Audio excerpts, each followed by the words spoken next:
Você sabia que algumas das maiores rivalidades do futebol brasileiro quase não existiram? Muito pelo contrário, quase que esses times se uniram. Pois ao longo da história, dirigentes discutiram fusões entre clubes tradicionais, propostas reais, registradas, que poderiam ter mudado completamente o mapa do futebol no Brasil. Fala galera, aqui se liga no Bate-Bola com Cadu, tudo beleza com vocês? Espero que sim, porque hoje estamos aqui para mais um vídeo especial, isso aí que você viu na introdução mesmo. Os times tradicionais, vocês vão se surpreender, tem clássicos aí, times rivais que quase se uniram, quase fizeram uma fusão e se tornaria um único clube. Isso seria realmente hoje inacreditável, não é mesmo? Por isso eu já vou pedir para você que é novo se inscrever no canal, me ajuda aí, vamos tentar chegar rumo aos 7.000 inscritos e também você deixar o seu like, seu comentário ao decorrer do vídeo, porque é muito importante para assim chegar em outras pessoas. Hoje eu tô aqui com a camisa da Ponte Preta, a macaca, no último vídeo eu fiz com a camisa do Guarani, sei que lá em Campinas, vocês têm alguém de Campinas para confirmar nos comentários, mas a rivalidade entre Ponte Preta e Guarani é surreal. Muito bem, então vamos começar falando sobre duas equipes cariocas que quase se fundiram. E olha, esses dois times hoje fazem um dos clássicos mais tradicionais do futebol brasileiro. Vocês vão se surpreender com esse e outros exemplos ao longo do vídeo. Olhem aí. E eu estou falando da dupla Fla-Flu, isso mesmo, Flamengo e Fluminense. No início do futebol carioca, Flamengo e Fluminense ainda não tinham uma rivalidade consolidada. Estou falando da década de 1910. Os clubes mantinham relações institucionais próximas e participavam ativamente da organização das primeiras ligas do Rio de Janeiro. Registros históricos mostram que, nesse contexto, dirigentes discutiram a possibilidade de uma unificação institucional como solução para conflitos administrativos e financeiros daquele futebol nascente. A ideia não avançou por divergências políticas internas e pelo rápido fortalecimento das identidades próprias de cada clube, Flamengo e Fluminense. Imagina se Flamengo e Fluminense tivessem se unido. Teríamos hoje o Fla-Flu Futebol Clube?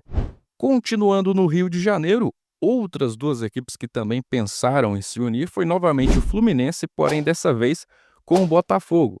Durante a crise econômica que atingiu o futebol carioca nos anos 1930, clubes tradicionais passaram a discutir alternativas para sobreviver financeiramente. Há registros de debates sobre reorganizações e uniões administrativas envolvendo Botafogo e Fluminense, especialmente diante do crescimento popular do Flamengo na época. As conversas também não avançaram por disputas de poder entre dirigentes e resistências internas dos conselhos dos clubes. Mas não pense que essa ideia de fusão ficou só no Rio de Janeiro, não. Em São Paulo, durante a crise que levou à extinção temporária do São Paulo Futebol Clube original, em 1935, o futebol paulista viveu um momento de reorganização institucional. Pesquisas históricas indicam que dirigentes discutiram incorporações, alianças profundas e até absorções patrimoniais, envolvendo dois grandes clubes da capital, Corinthians e São Paulo. Nenhuma proposta avançou, principalmente pela resistência política e pelo peso de uma crescente rivalidade já na época. Imagine só São Paulo e Corinthians, o clássico majestoso, com toda a sua elegância, tivessem se unido. O que seria da rivalidade do futebol paulista hoje em dia, hein? E hoje em dia isso parece quase impossível, né? A gente fica pensando, pô, São Paulo se unir com Corinthians, Flamengo com Fluminense. Esquece. Porque hoje já está tudo muito consolidado, a gente já vive uma época de identidade própria, mas aquele momento era o surgimento do futebol no Brasil. As equipes ainda estavam em processos institucionais de criação do clube e tudo mais, e realmente tiveram esses debates para surgirem fusões.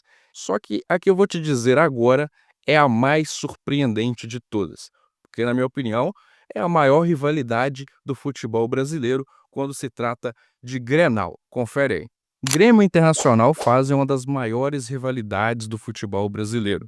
Porém, nos anos 1920, o futebol gaúcho enfrentava dificuldades financeiras e tinha pouca projeção nacional.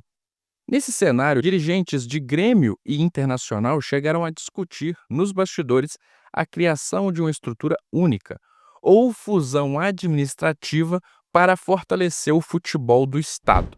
A proposta foi rapidamente rejeitada por sócios e torcedores. A ideia era criar um clube único para representar o Rio Grande do Sul. Porém, poucos anos depois, o Grenal se consolidou e assim a proporção nacional não demorou muito para tomar conta das duas equipes e, obviamente, se difundindo a rivalidade que a gente conhece até hoje. Continuando no Sul, outras duas equipes que pensaram também em se unir foram Atlético Paranaense e Paraná Clube, porém isso já é mais recente, nos anos 90. Com o aumento dos custos do futebol profissional, dirigentes do futebol paranaense passaram a discutir publicamente a criação de um superclube estadual. A ideia envolvia o Atlético Paranaense e o Paraná Clube, e foi mencionada em entrevistas e reportagens da imprensa local, como forma de aumentar a competitividade nacional. O projeto foi abandonado por divergências políticas, rejeição das torcidas e disputa por identidade e patrimônio. Essas fusões nunca aconteceram, mas todas elas foram discutidas em momentos críticos da história. E se apenas uma tivesse ido adiante, o futebol brasileiro já seria completamente diferente. Exatamente isso, não estamos falando de qualquer equipe, estamos falando de equipes tradicionais do nosso futebol brasileiro, equipes que têm títulos grandes na bagagem. Imagina se unem equipes como São Paulo e Corinthians, Flamengo e Fluminense, Grêmio e Inter. Pô, seria uma loucura e hoje em dia a gente enxergaria o futebol brasileiro de uma outra forma, de uma outra perspectiva. Muito bem, se você gostou do vídeo, vou pedir novamente para você deixar o seu like, se inscrever no canal para mais conteúdos especiais como esse e, obviamente, deixa aí o seu comentário se você gostou do vídeo e divulga para a galera. Eu sou o Cadu, segue lá também no TikTok e no Instagram, @batebola com Cadu. Valeu, tchau!